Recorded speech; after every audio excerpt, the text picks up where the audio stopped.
really do believe that they were Yankees, and in the best sense of the word.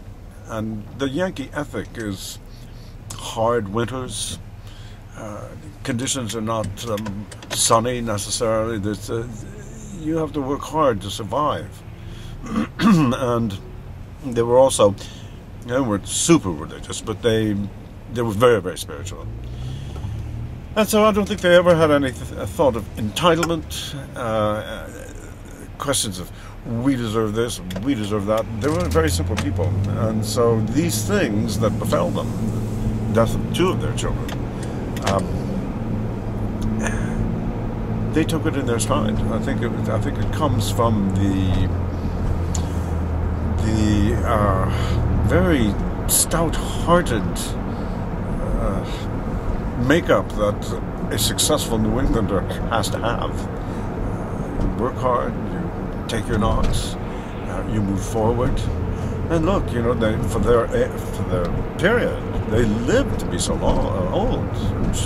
Abby died in her late 70s, early 80s. He died, she was in the late 70s, and he died almost 90 years old. That's remarkable even today, but even back then, amazing.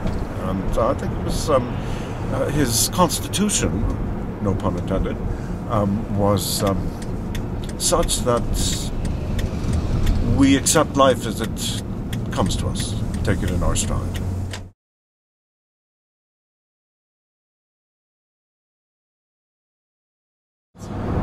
I think sometimes the most successful friendships and relationships, unions, are made between people who are very different. There were so many differences between Thomas Jefferson and John Adams, just physically, in their education, in their upbringing, in their thinking, their responses to things, in their manner. And I think that probably the key to, they were both also intelligent and open-minded, so they were learning from the difference in the other. And I think that has a lot to do with their appreciation of each other. They appreciated the differences, profited from them.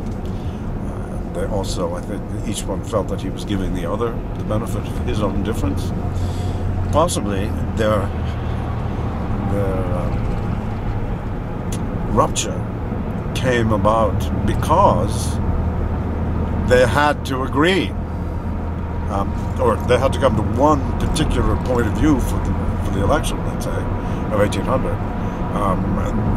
There, the differences worked against them politically, and therefore also because of what they had to do. And they say that the election of 1800, the campaign of 1800, was worse than anything that goes on nowadays. So imagine how bad that must have been. Not so much necessarily on the part of the actual candidates, but their supporters, the newspapers, and everything else. All of a sudden, when they had to, in a way, be united in the sense of serving their country, the differences came in between them.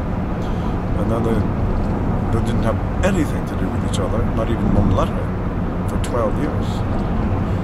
After that, when John Adams took the initiative, sent the first letter of reconciliation, let's be clear about that, I'm joking. But 1812, January 1st, John Adams sent a letter to Thomas Jefferson saying, let's get over this. And then they never saw each other again. They died in 1826. For the 14 years that their friendship resumed, they were intensely friendly with one another, intense respect for one another, which is, again, remarkable. They were remarkable men. And again, I think it's because of their differences that they appreciated each other so much. Not quite so much as with the same person all the time, who thinks exactly the way you do, less stimulation. So I think that had a lot to do with everything that bound them together.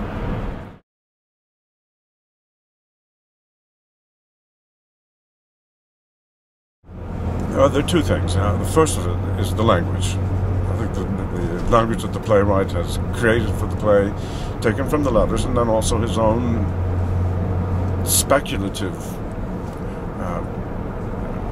addition of necessary transitions and that sort of thing, the language is absolutely sensuous to speak. I've never enjoyed learning lines so much as I have from this particular play. And then the other thing is written into the play, into the script, or maybe not intentionally, there's a lot of humor.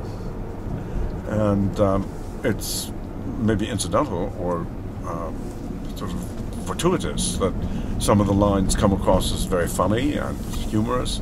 And that's always a pleasure for an actor to entertain that way, especially humor. In my case, I really like it because I think if you can make a person laugh, you're giving him even more than being able to make him cry. And so one of the things that I get out of being in the play is that people seem to enjoy the humor of it, and that makes me enjoy being there just that much more.